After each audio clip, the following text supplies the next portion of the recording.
Good evening, students. Today we will start new chapter, that is cell structure and functions.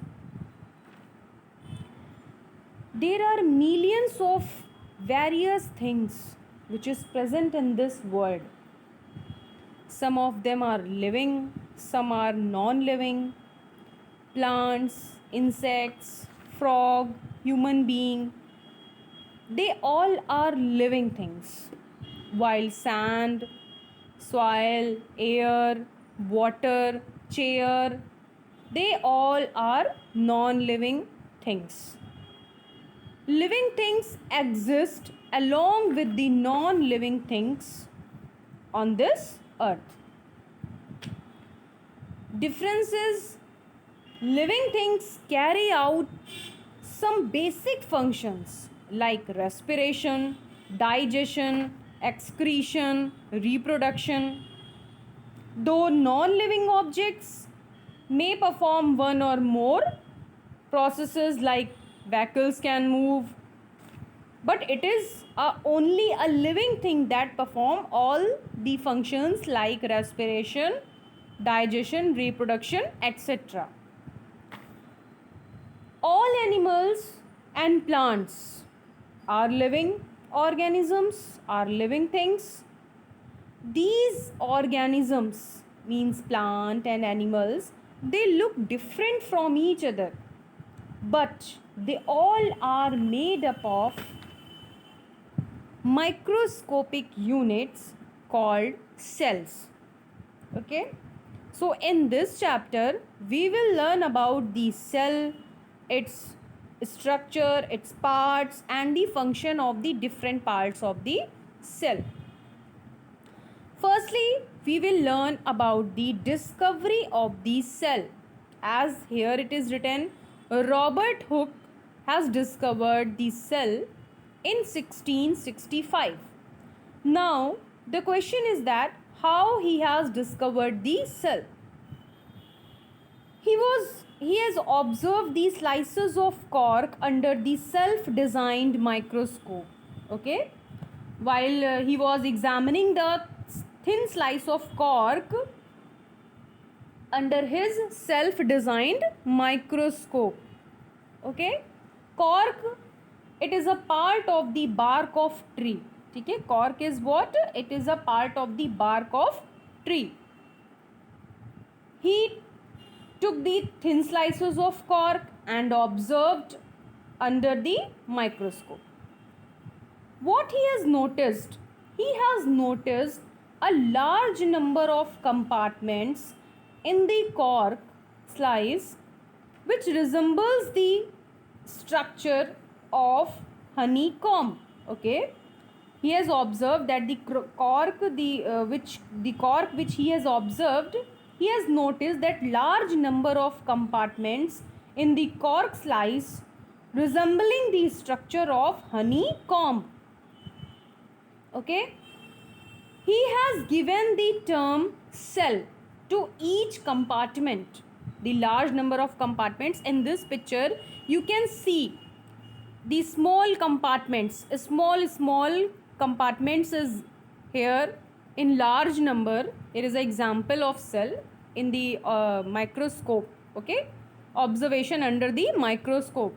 So he has given the term cell to each box, to each compartment. Why he has given the term cell? Because in Latin cell means, okay, in Latin cell means little room. Okay, cell means what? Little room. So he has given the term cell to the large number of small large number of compartments. Okay, he has observed, or he had actually seen the dead walls of the plant cells. These cells had lost their living content and they were looked like little rooms.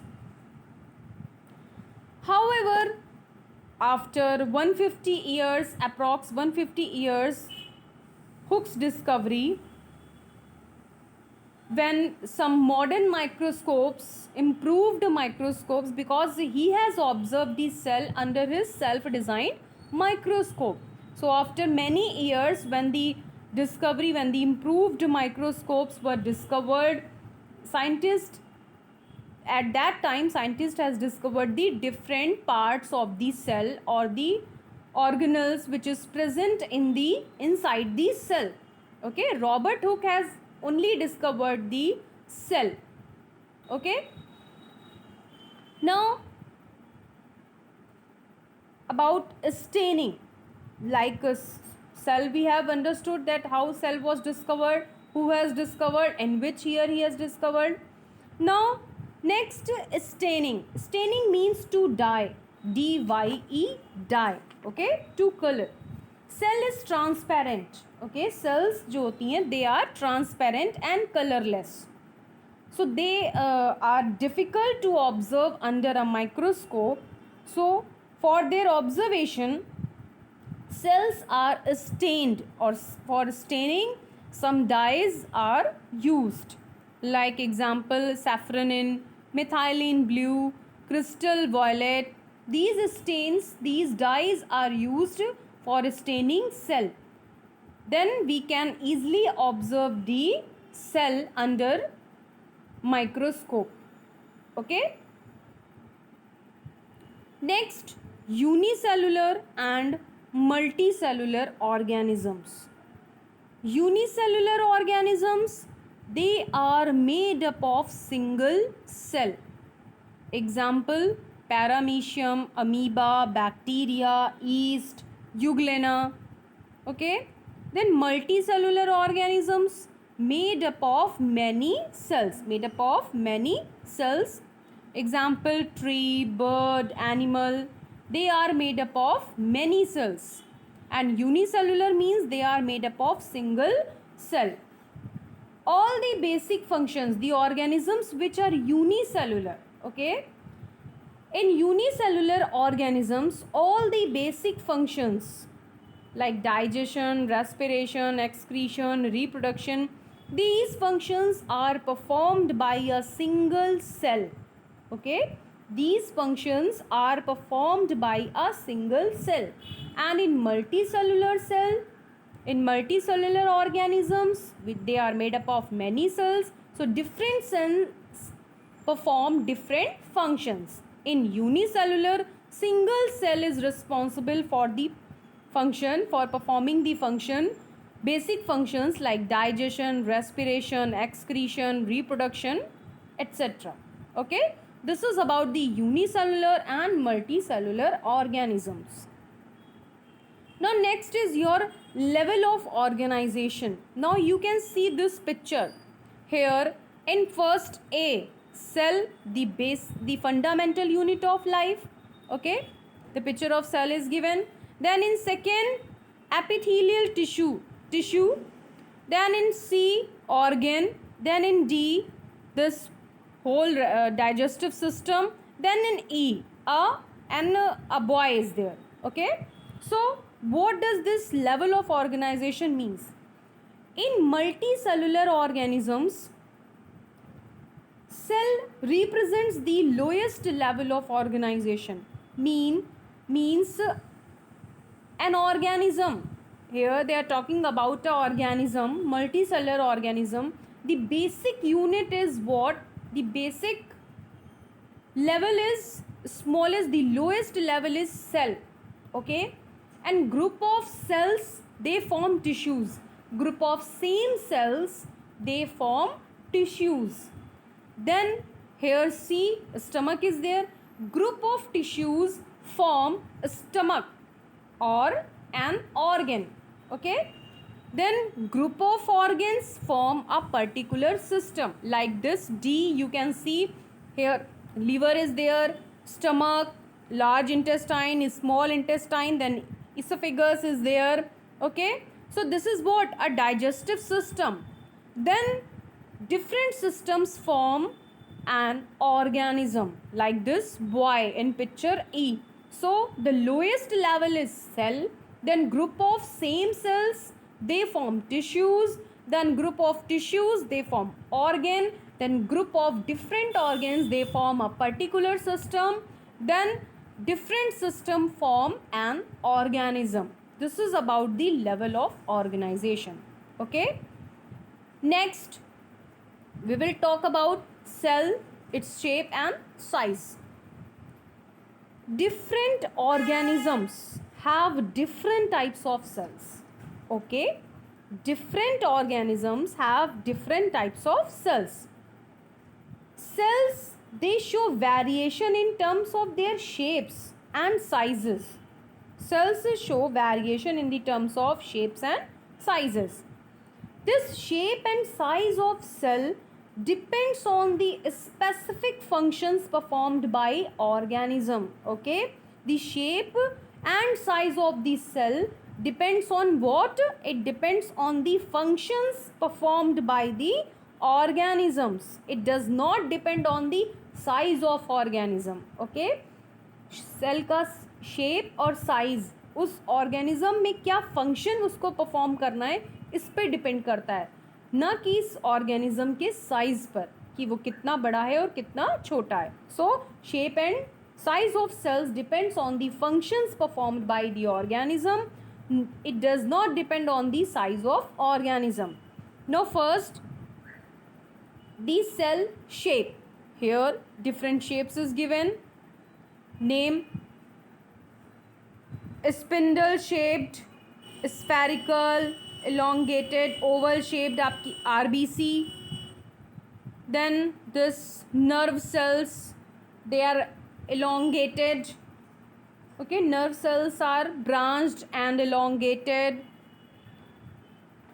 Then WBC. So cell, their shapes, some cells have definite shape and some cells do not have definite shape. Like amoeba, it does not have definite shape. Here WBC, it is not having a particular shape. WBC is not having a definite shape. Some cells have definite shape like spherical, this RBC. Okay, oval shaped, branched. This nerve cell is elongated and branched. So different shapes is there. Cells are of different shapes, means having definite shape also, and WBC not having a fixed shape. Okay, means they keep on changing their shape. The cells which is not having a definite shape, they keep on changing their shape.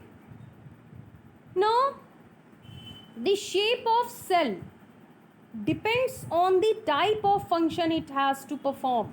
Okay, shape of cell, like this RBC, oval shaped, this nerve cell elongated and branch. Here you can see this projections, branch like projections. Elongated means large, थोड़ा सा ऐसे लंबी सी है. ठीक है, so elongated and branched.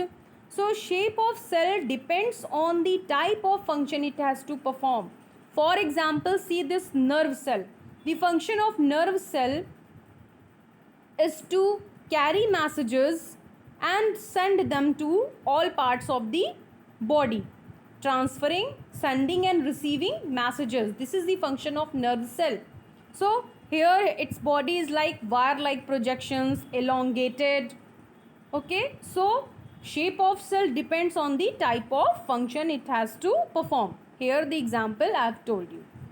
Then come to the size of cell. Size, the smallest is 0.1 to 0.5 micrometer.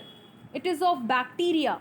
Okay, largest is of an ostrich egg, 170 mm into 130 mm. Okay, this is the largest size cell, an egg of ostrich. The longest cell in human body is nerve cell. This nerve cell is longest. Okay, and the smallest cell is this human sperm. This is about the size of cell. In next video, I will explain about the parts of the cell. Go through this video, and if you have any doubt, you can clear your doubts. Okay, thank you.